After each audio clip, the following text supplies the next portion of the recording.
వంకాయ పచ్చిమిర్చి పచ్చడి మీరు రోట్లో చేసుకున్నారా? ఒకసారి ట్రై చేయండి. ఇలా చాలా బావుంటుంది. ఇలా ఆయిల్ హీట్ అయ్యాక దాంట్లో పచ్చిమిర్చి వేసేసుకుందాం. ముందుగా పచ్చిమిర్చి వాటర్‌లో అవి కొట్టుకొని మన మీద పడతాయి జాగ్రత్త.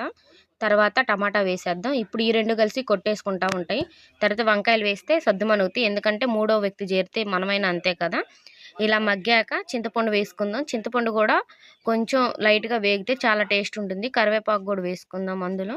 ఇలా మగ్గాక 2 ఇలా రోట్లో ముందుగా జీలకర్ర, చిన్నులపాయ వేసి దంచుకుందాం. ఉప్పు కూడా వేసుకోవచ్చు. నేను ఉప్పు ఈ ముక్కల్లోనే వేగేటప్పుడు వేశాను కాబట్టి ఇప్పుడు వేయట్లేదు. లేదంటే మీరు జీలకర్ర, చిన్నులపాయల్లో ఏసి ఉప్పు దంచుకోండి.